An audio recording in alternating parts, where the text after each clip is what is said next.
All right. Welcome back to another match day preview with Alexi. My hair has gotten much worse. It's terrible. How you doing, Alexi? How you feeling? Yeah, not bad. I mean, on the hair subject, I get to get a haircut in the UK from Monday, which I'm very excited about because I've not had one since December. So I'm That's very, nice. very excited. We got put on lockdown again in my province, like full on stay at home Really? order. Yeah, it's so annoying. It's been like we've been properly locked down for like a year. Like we haven't been allowed to do anything really. Oh, Like all of our stuff. Like it's weird though. They have like malls open and shit, but then they close barbershops. It's everybody's upset. Nobody's happy right now. But I should be getting vaccinated next week. So once that's done, wait, then really? That's good news. yeah. Our roll has also been terrible. Don't get me wrong. Like it's a mess. But anyway, some wake up to a favorable results when you see, for me at least, when I saw City lose, which then for me then added, of course, the football Twitter world to decide they're going to look at all the results that we could have won and the difference, blah, blah, blah, blah. We could be 7 points behind City right now. Like, shut up.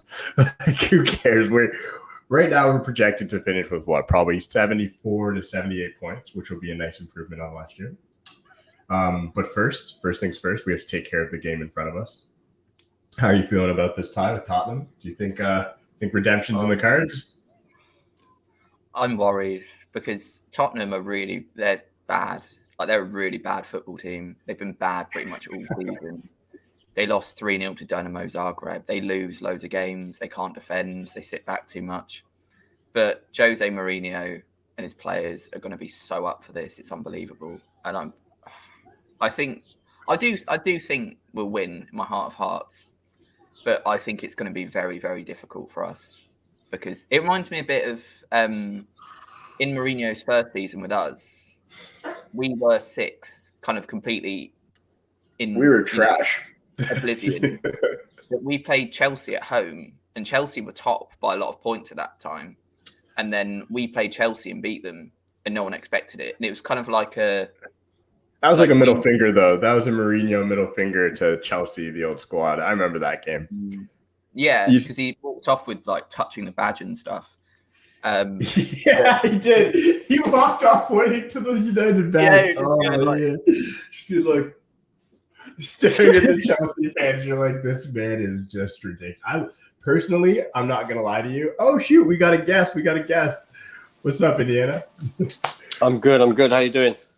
Good, man. We're just chatting away here about just the prospects. Alexi reminded me of the Chelsea game.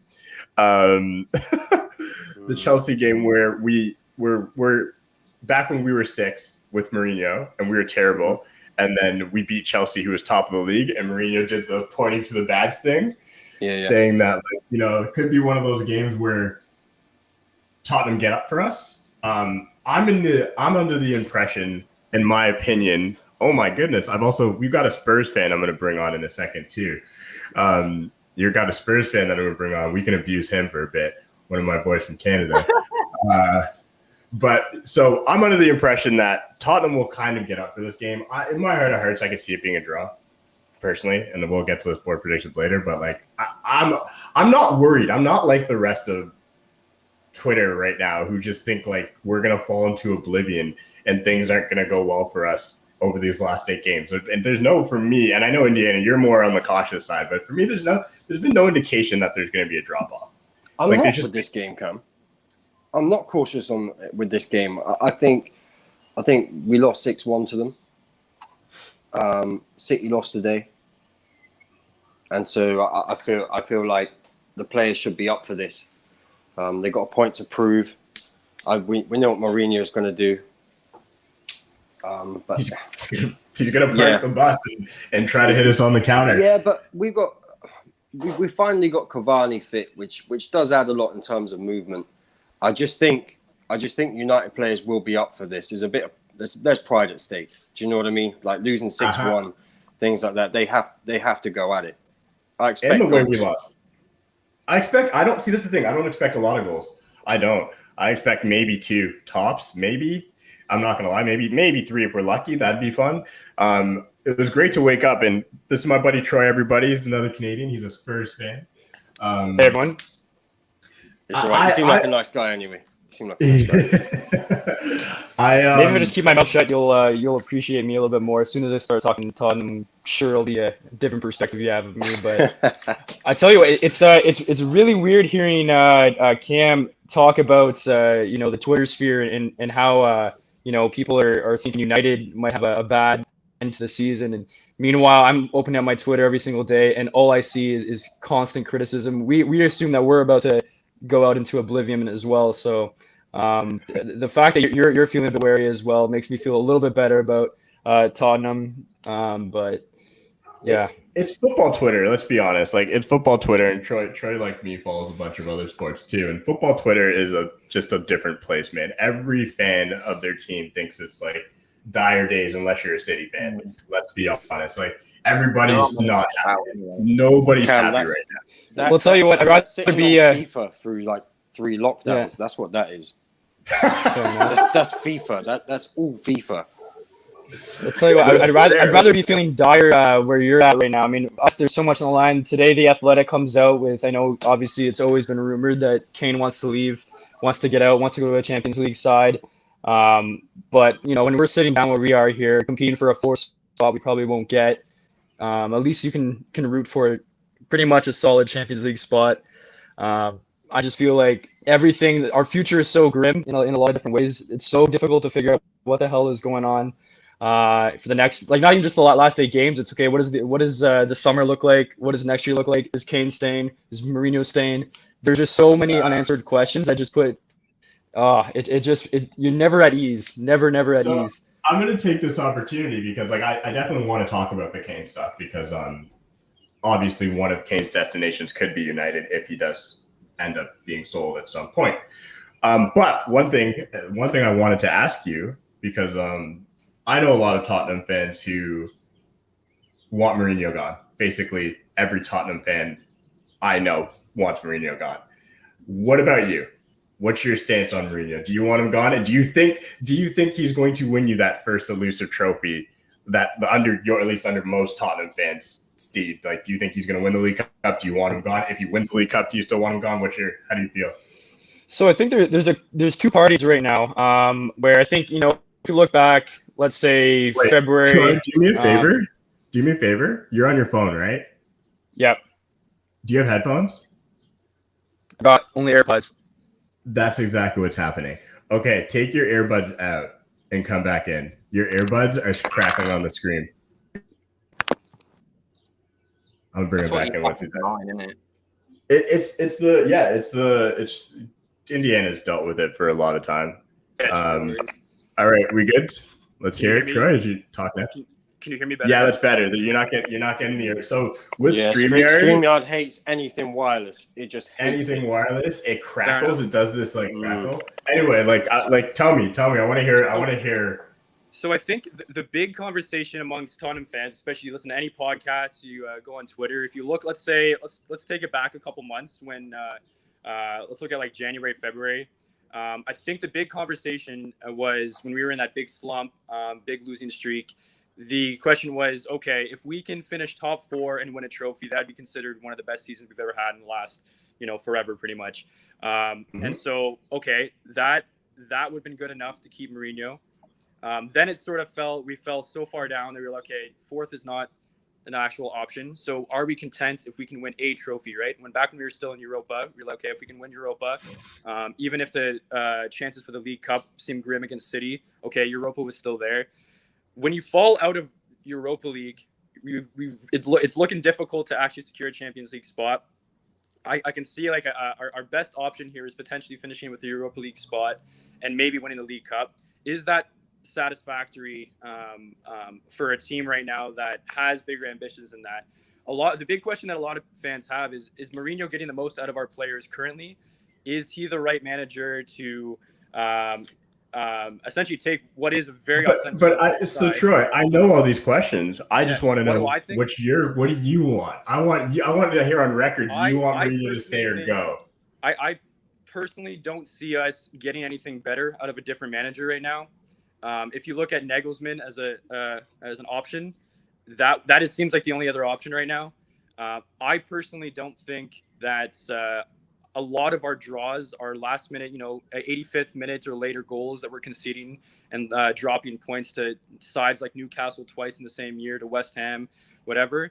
I don't think that's Mourinho's fault.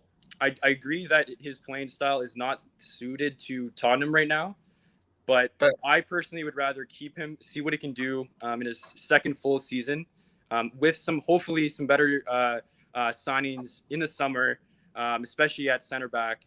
I think he can make the most out of a team next year, with where we're at right now. I also think no one else coming in, especially before the League Cup final, has a better chance in making sure that Tottenham gets a chance to actually beat City. I don't see another manager coming in and giving us a better chance there. So, I mean, this is too late now at this point, obviously. But, a month ago, if you were to ask me, or 2 months ago, I don't think I think Mourinho was our best chance, I guess is what I'm saying. Fair enough. All right. Troy, on that point, though, about you saying you losing games at the end, in our 2016-17 season, I think we lost about 12 points from winning positions in exactly the same fashion. Mm-hmm. There was games against like Arsenal and Stoke and Everton and Leicester, teams like this, where we'd get a goal quite early on and then we'd sit back for most of the game and then concede at the end. So do you think maybe the way you're losing games is kind of brought on a bit by the way Mourinho is? Because he doesn't tend to really go gung-ho for a second goal, does he? He tends to just kind of sit back a bit more. That's right. Likes the pressure. I think there's a double-edged sword with that style, 100%, kind of doubled with the fact that we have the likes of Sanchez, Dyer in our lineups, where we'll have a lot of individual errors in our back line. So when we are sitting back, we're prone to errors already. So whether I think I think you're right there, because if you were with a different manager, if we were pushing forward for the entirety of the game, if we have the likes of Son, if you have Reggie on the other side, always pushing the ball forward throughout the entire game, having a high press, putting pressure on other teams and trying to get that second goal and not sitting back, I think that would suit Tottenham better for sure. I will say, however, if we did have more competent center backs, if we weren't having all these individual errors leading to goals throughout the season, we would be able to get some of these points that we've been dropping to, again, like the likes of Newcastle, to even to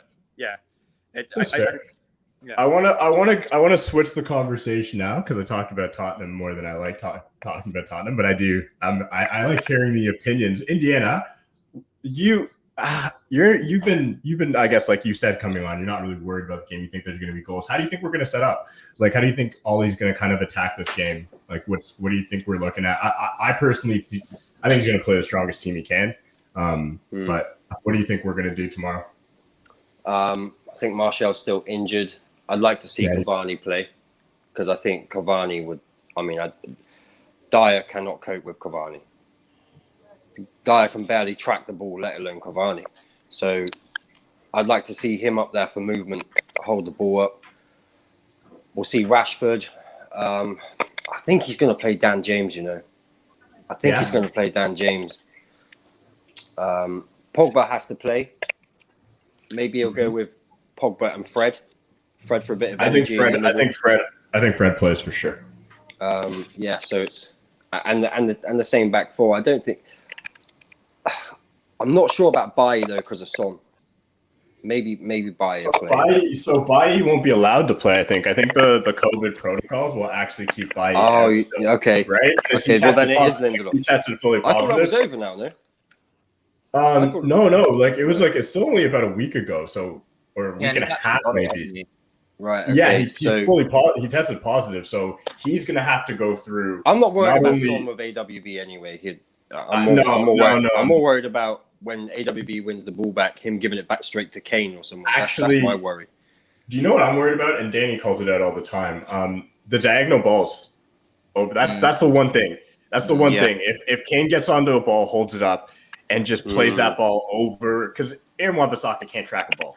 Like, he can't track the ball, right? So, in my opinion, that's the best. If Mourinho will know this. Mourinho will 100% know this, and he's going to try and play diagonal balls over top of us and get Son into whatever space he can, so he can be a one-on-one with with the keeper. Alexi, do you think we're gonna attack the game? Like do you think we're gonna go for it full on, or do you think there'll be an air of us sitting back, kind of like? Do you think we're gonna come out like basically the first game we played against Tottenham? We came out guns blazing. We looked great, and then Martial punched Lamella in the throat. Yeah, that summed it up quite well, actually. I don't think there's any way you lose a game 6-1 and then play the same team you played last time you lost 6-1. I think he's going to be more cautious just because of... And you've got to think in pretty much every big game this season, we've played McTominay and Fred. And if we can get through this game, I think we would have gone a whole season unbeaten away against the top six. Obviously, some of them are draws, but it's pretty good. I think it's probably going to be very cagey. I think it will be a McTominay and Fred club, to be honest. I just can't see Ollie really going for this one after what happened last time. And it's kind of both teams want the same thing because both teams are very good on the counter-attack. Like Son and Kane have scored some superb goals on the counter-attack this season. And obviously, I'd say we're probably up there with the best. We're the best counter-attacking team in the world, I think. Like, and I mean that. I actually think we're the best counter-attacking team in the world. Like, we're just too fast. For that reason, there's not much logic in my head of us kind of setting up in a way we would against like a lower team because we're going to want to counter anyway. So we don't want to fall into a trap of getting countered ourselves because when we lost 6-1, it was just like the same thing kept happening. You know, I mean, a couple of the goals were just absurd. Like, you know, I think it was like they played the free kick quickly and the ball. Kane sent. I think it was Sonny through on a quick free kick. It was a lack of attention, but that was schoolboy error, wasn't it? I mean, that was actually schoolboy error. Shocking. But it was that and the red card. I mean, I think that was more of a mentality thing. Like your confidence just dropped as soon as after that first half an hour or whatever it was in the game. I can't see you coming out that same way. I think it's interesting too because Spurs have for the past couple games now we start off in the 4-4-2, adding Vinicius up front for I don't know what reason. To be completely honest, to be fair, Son was sort of either coming back from injury and only came on late in our last game. But assuming that Son plays again, I'm hoping to see us play counter-attacking. But every time we play a top six side, we're just parking the bus anyways. So I can't see us coming out and pressing too much. I think we're just hoping for an error and either Toby or sending the ball over the top or Kane dropping back and sending the ball over the top and hoping for a lucky goal at some point. I can't see us coming out very attack-minded. I actually disagree. I think United have to go for it. I think Man United have to go for it. Same. We're 2-0 up in Europe, so we don't really need to play that safe. Again, it's a revenge thing as well for the players. Like they're going to be up for this. They're not going to want to sit back either. I think we'll see two teams going at it for the first 10-15 minutes. I think that's what we'll see, and then we'll see Spurs sat back because I think Josie's going to know that you can get at Wan-Bissaka when he's on the ball. You can get at Fred and Lindelof when they're on the ball. He knows that. So Son's going to be pushing right up on them. Yeah. But I think Man United will go for this. They will going for the win. I can't see anything else. I actually think we're going to go for it, and I think I agree with Tori too. I don't think the one thing I disagree with what you're saying, Indiana, is I don't think Spurs are going to go for it. I don't think as much as I do believe you might see some pressing of Aaron Wan-Bissaka and some of our and you might see some of that, but especially if we play Mura as well or Lucas. Yeah, because you're not going to have who's in your midfield. Who's going to start in your midfield tomorrow? So let's go to the starting 11. Let's figure out who's sure. So our back is pretty set. I think Aurier is still out. I think it's going to be Reggie on Reggie, Rodon, probably Sanchez. If not, he'll play Toby. I'm not sure if Toby's fit right now. Rodon. I've not watched this shit. Yeah, I didn't think he was playing. We've essentially sat Dyer for the past couple months now since really just too many errors. So it'd be Sanchez and Rodon, which just by knowing the fact that you haven't heard of Rodon on our team just tells you what state our center back Pairing looks like his entire year. It's been an absolute mess. So in our midfield though, we're always gonna be playing Højbjerg for sure, or Højbjerg. He'll be tracking back the entire time, kind of holding and passing out from the back, supporting the center backs. We'll have Ndombele there as well. He'll probably play with Marino will also probably put on Lo Celso as kind of our attacking midfielder. Super overrated, by the way. The only thing I would say is if he is trying to push up, if we are trying to put a lot of pressure on your back line, he might play Mura, Lucas in the center attacking midfielder position, just so we can keep kind of pressing and pushing up and take some pressure off Kane, who usually is the only one pressing your center backs. And that's really the only good that Lucas has. He can dribble the ball, but he's usually bad with decision making, but he can press and force defensive mistakes. And so having that with Son as well, pushing up, could put some pressure on you. I'm interested to see if he'll play Bale at all. He'll probably start him on the bench if anything. But it'd be interesting. I'm sure he'd want to perform well against United. But this could all change if he decides to go into a 4-4-2 like he did in the past 2 games. I think Spurs fans all agree that it's difficult to ever figure out what Mourinho's mindset is going into any game, really. It always seems to be sort of a mismatch of people, and depending on who is available for training. I think actually Toby won't be able to play because after the international break, there were some issues with the COVID protocol and him not being able to practice. So he missed the training. You're going to be playing. So really, the only kind of questionables, I guess, will be your top 3, your front 3, which outside of Son, we know Son and Kane. It's who's going to be on that right hand side, and realistically, like, unless it's a 4-4-2, which Mourinho does like sometimes, I have to assume he'll play Bale because he's going to want to win. And I think Bale's your best chance of beating us. Alexi, who are you picking for our front 3? Let's go top to bottom because the bottom's always the same. I mean, other than the fact that it's always the same for us, really. I think it'll be, it's going to be Greenwood, Rashford, and Pogba. And the reason I know Pogba is not going to be in the midfield is because Pogba was in the midfield. Is Pogba fit right now? I thought he was. No, okay, fair enough. I think there's no way Ollie plays Pogba in midfield against Jose Mourinho because Jose Mourinho, you've got to remember, knows these players' weaknesses like the back of his hand because a lot of these players' weaknesses were why he went out of a job in the end, arguably. I just can't see Ollie putting Pogba in midfield again because he got absolutely annihilated against them last time. He did.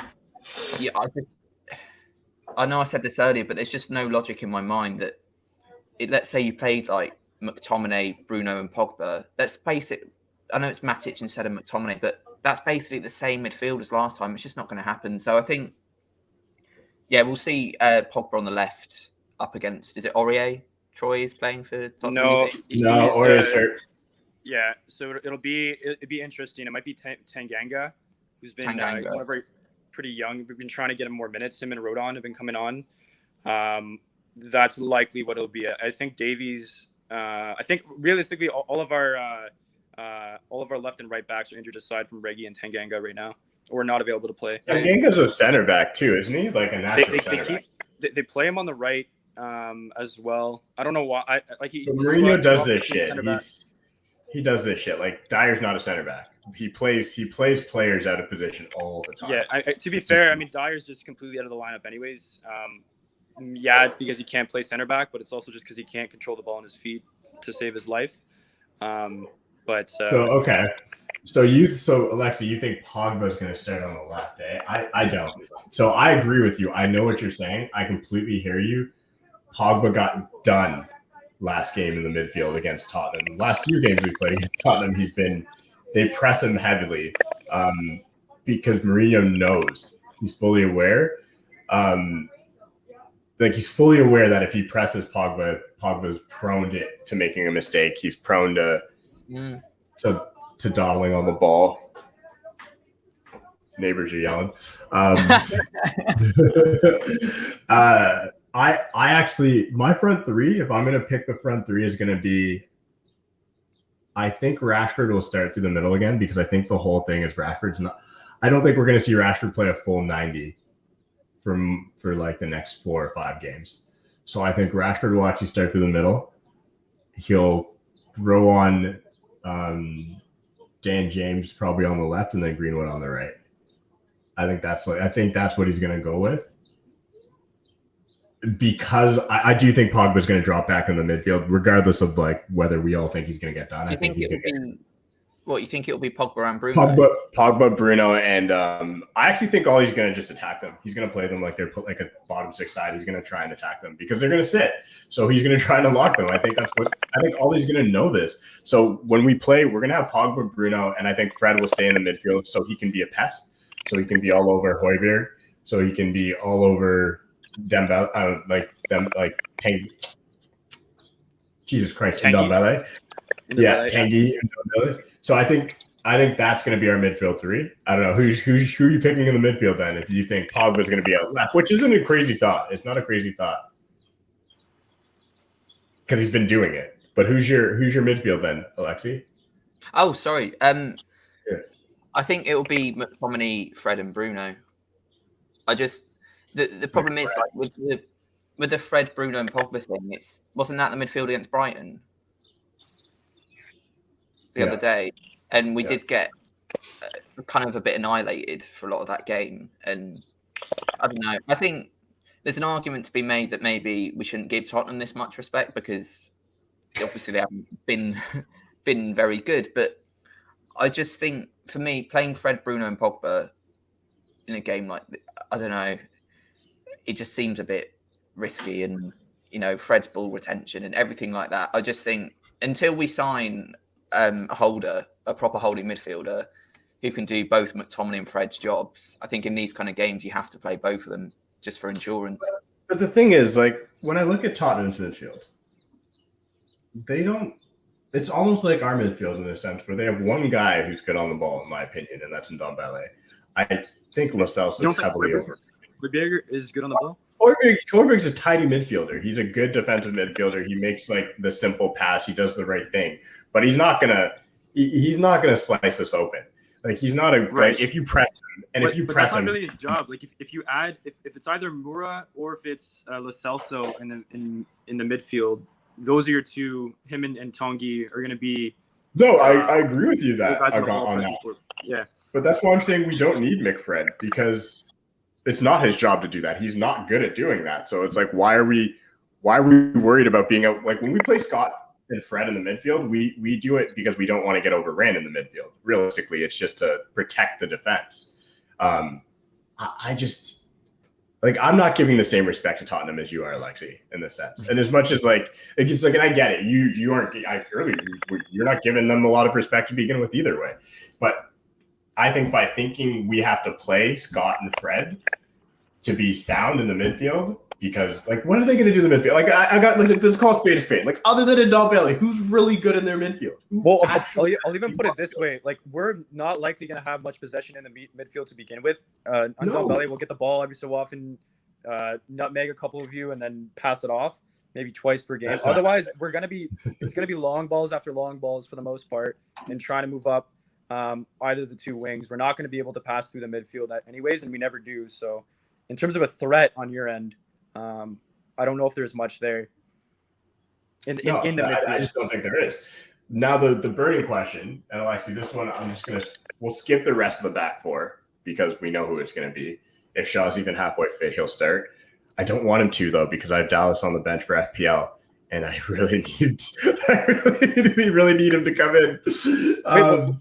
Will it automatically sub in your bench player if you bench someone? It automatically, but I put Target in front. So I have Diaz. No, because I have Diaz in. So Diaz is a 0. I have Dallas on my bench as well. But it depends who you started. I started Diaz and he didn't play. So anyway, Alexi, keeper. Who's starting? Henderson. It's got to be. That's it? Is that what we've done now? Is that what we've done? We're swapping De Gea's going to. But it just creates confusion if Ollie. I mean, it'd be ridiculous to me if Ollie goes, all right, Henderson plays against Brighton, then De Gea takes Henderson's place in the Europa League, then De Gea plays in the Premier League on Sunday. The fact De Gea played in the Europa League whether you like it or not, suggests to me he's the Europa League goalkeeper now. In fact, that's the logical way to look at it. Because if he hasn't done that and he's just rotating them mindlessly, then it's just going to be a complete mess, to be honest. Yeah, it's got to be Henderson, I think. He deserves to play, to be honest. Mhm. I think So- De Gea playing against Granada was just kind of, I guess, getting him back into the swing of things because he's been out for like a month, hasn't he? He has been. And so then I wanted to talk about this with our keepers. Is this maybe De Gea's kind of goodbye? Is Ollie giving him the Europa? Like, and this is a question I've had to be like, this is it. Go win another trophy for us. And then Henderson, the job's yours. Like, the job's yours, basically. You know what I mean? Because, like, the mindset needs to be, okay, David De Gea, if you are being sold, it'd be nice. Like, it could be nice to give him a trophy because that's basically what you're doing. And if the idea is that Henderson's going to be here, obviously the idea is that we're going to win multiple trophies moving forward. Well, the thing you've got to remember is De Gea really hasn't won a trophy for us for a very long time because when we won the Europa League, he didn't actually play. It was Romero pretty much the whole time in the Europa League. So De Gea personally has not really won much for a while. I mean, my worry with this is it's just like deja vu of last season. It's like Romero was the cup goalkeeper. We put De Gea into the semi-final and that lost the game. Yeah, and I just think it'd be better. Personally, I get the what's the word, lovey aspect of it. It's nice to give De Gea a trophy by playing him in the Europa League, but we can't repeat the same mistakes of last year. We basically, one of them needs to be the league goalkeeper. One of them needs to be the Europa League goalkeeper. If we mess around with it too much, it's going to go very, very, very wrong, basically, I think. So the idea then is that we've now basically, like, and I don't think you're wrong. I actually think that is the case. I think David De Gea is going to take over the Europa League now, and then Henderson will continue on in the league. If De Gea starts in the league, then I'm going to be confused. I agree with you on that one. I'll be very confused. I'll be like, wait a second. What are you doing? Crazy. And, this stuff about, like, him saying about how the media are making a story of it, it will become a story if De Gea starts tomorrow, because then it's just like no one knows what's going on. Like, and it'll be on him too in that sense. It'll be like, well, yeah, this is more on you. It's an interesting one. It's just definitely an interesting one because, like, I mean, I want to see David De Gea win a trophy for us. I want to see him but he's won multiple trophies. I want to see him win another trophy before he leaves because I do think this is it. I think we're selling him in the summer. If there's buyers, I don't think we're going to be like I sell him for nothing. I don't think we're going to. I've read reports where it says we'd be looking to take a hit on his salary. I don't think we'll be doing anything like that. I think it'll be if PSG decide they want David De Gea, if there's really nobody else. Like Real Madrid would, in my opinion, Real Madrid would be smart to get him. That's just my opinion. I think David De Gea is still a much better keeper than Courtois.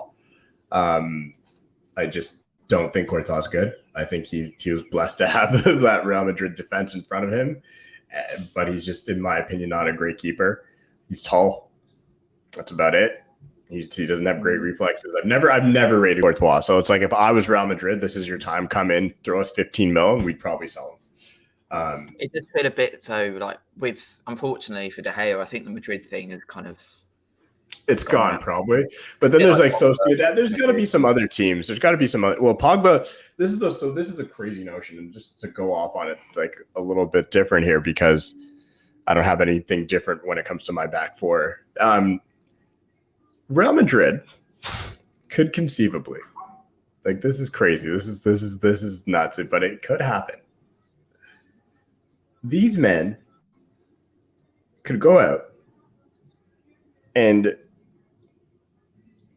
get Pogba for free next year, get Kylian Mbappe for free next year, and sign Haaland for $72 million with his release clause. It is not an unrealistic scenario. Mate, if that happens, we're not winning a Champions League till about 2050. Like, but think about it. Think about it. Pogba's out of contract. Kylian Mbappe's out of contract. If you tell both of those guys to just chill and wait, And Haaland, if you're like, Haaland, just tell Dortmund you want to stay, we'll activate your release clause. You then choose where you want to go. Multiple teams will activate it. You get to play through the middle with Kylian Mbappe and then Pogba sitting behind you with Cruz and Modric, who's going to be replaced by Pogba. But still, you have like the best midfield in the world supplying you goals. You have Mbappe on either side of you. It could happen. It's like this is. I don't want to think about it, but it could absolutely happen. It makes a lot of sense. And if that does happen, I mean, it's just over. Because if they had Vinicius, Haaland, and Mbappe as their front three, it's done. Everything's done. Like it's just, and then it's not fun for anybody. It's pain. It's Spain without the S, basically. Because I mean, that would become a one-team league, I think, because I mean, Barcelona are just an absolute shambles at the moment. I mean, interestingly, the Clasico's on tonight, isn't it? 8:00, I think. Yeah, I'm probably going to try and watch it. It's always boring, though. I'm getting tired of the lead up to it. Everybody always talking about, El Clasico, it means so much. It means so much. And then it's like, no, they're 1-1, and it's a boring-ass game. It's the same with the Prem. Ronaldo left, I think, and Neymar left. Exactly. And if we're going to be honest, like it's like the Premier League top 6 ties. We're always like, oh, big tie coming up. And then we're like, cool, that was boring as hell. Because teams are caged right now. And if you don't, it's always like that with Man United, Liverpool, isn't it? It's like, oh, this is the biggest game of ever. This will decide everything that's ever happened in the world. And then, it's 0-0. And then it's trash. Yeah. Like every time. So the Kane thing, this one's interesting. So when I woke up and read that Kane's finally kind of come out and said, all right, if we don't win, I'm out. I've been saying United should get him. Not this year, but next summer. If Kane's already putting this out there, if I'm United subsidiaries, I'm now reaching out to him and saying, listen, stick around one more year. We're going to go buy Sancho. We got to improve the service you'll get. We're going to go get Rice. So we can allow, like, Kane would be the center forward I believe we should get to lead our line. Because, I don't talk about Haaland because I don't think we'll get him. Ferguson would have bought him. By now. Fergie by now would have bought him. It would have been like, Martial wouldn't even be a thing anymore. Martial wouldn't even got a chance. He would have been like, I've seen it. What Ferguson was great at is he used to go to the lower Premier League clubs and buy their best players, like Berbatov, Carrick, Ferdinand, players like that. Always Rooney, even always came from lower teams' best players. But obviously, the problem is now we can't just bully the lower teams anymore because they've suddenly got everybody has money. Everybody has money because of the TV deals, right? So you can't. But I mean, I don't mean to be negative, but I personally can't see us spending more than about 70 million this summer. Or, so I just don't see how Kane would come because it's Daniel Levy. If Kane goes, he's going for 200 million. And if we're going to spend $1 million, we might as well go for Haaland, to be honest. But here's the deal. No, maybe not, though, because if Kane does ask to come out, and, like, this is where Levy, like, at some point you do have to show some sort of respect to your players, too, who have done everything they can for you. And, like, if Kane goes to him and he's like, listen, man, it's time to sell me. Like, it's untenable, the situation. Same way you got rid of Potts. Like, we're in the same situation here. We do have a player that would interest them, in my opinion, and that is Martial. You could, like, Martial would, think Anthony, not with Mourinho. Mourinho will be gone. True. Yeah. I love it. But if you brought in Nagelsmann and you said to Nagelsmann, listen, Kerry wants to go, we can get 100 million for him and Anthony Martial, he'd probably take that. Like, Anthony Martial, I think needs to be the guy. Yeah. He just needs to be, there needs to be no competition for him. There needs to be no worries that he's going to be in the team or in the side. That's just when he thrives the best. If you give him a Nagelsmann, he'll probably play a different style of football that'll suit him. That's just my theory. I mean, I completely agree with what you're saying. Actually, a couple of worries with this. One, I don't think Woodward will fork out. Two, I don't think Levy will let us have him. Three, just thinking about this, Kane's been dropping back a bit more, hasn't he, and playing kind of a bit more of like a 10 or a false 9 at points this season. Mm-hmm. I think him and Bruno would occupy the same spaces quite a lot.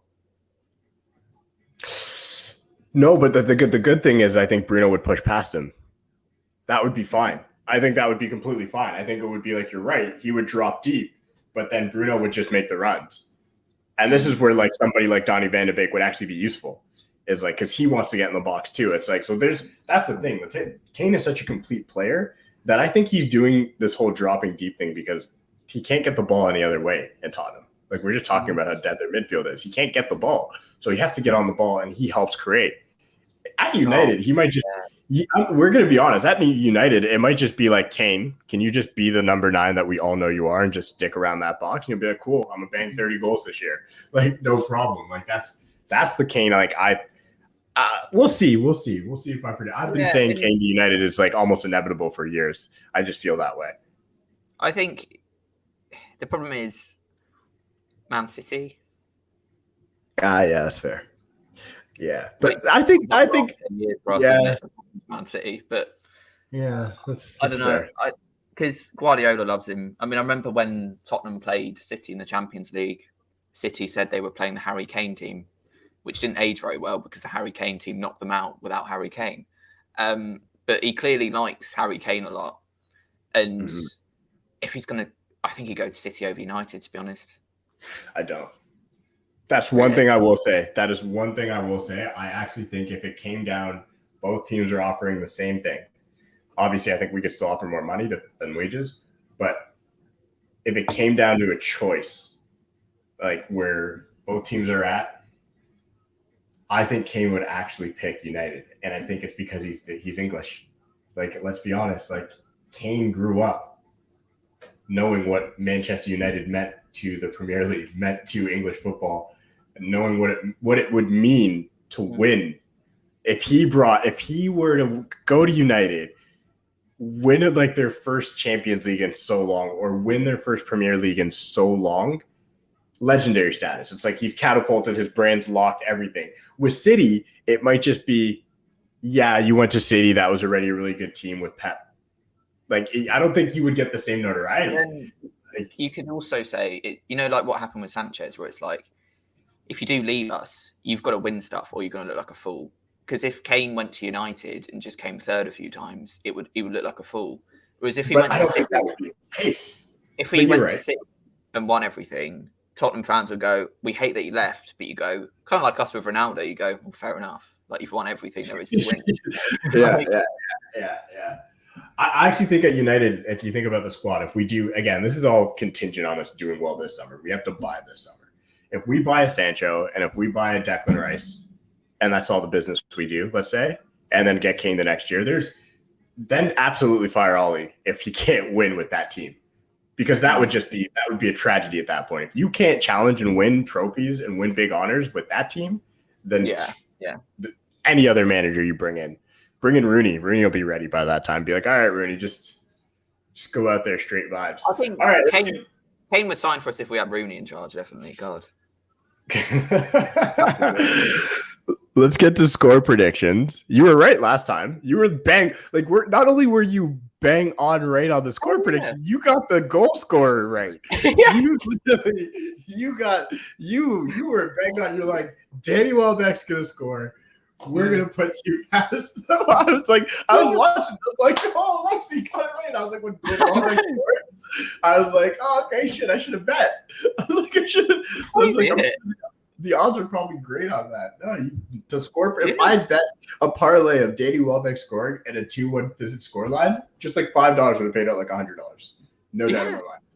I just had this feeling with Welbeck. I just kind of knew. And when it happened, when they scored, I just knew. I was like, oh, it's Welbeck, isn't it? Yep. He always scores against us. But yeah, I think. Oh, I don't know. I honestly have no idea what's going to happen tomorrow. I'll say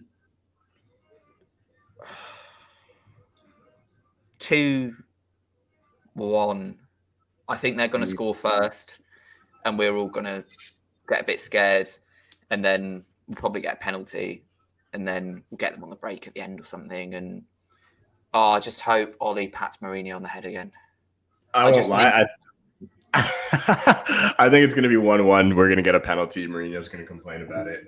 He's going to be like, how many penalties is that for United this year? And it'll be like, well, probably the same amount as like half the league. We haven't had that many since like you and Klopp went on a fucking tirade, a campaign against us getting penalties. That was stupid, and it worked. So like, I think it'll be 1-1. There'll be a lot of upset United fans. I'm not going to be one of them. I'm not going to care.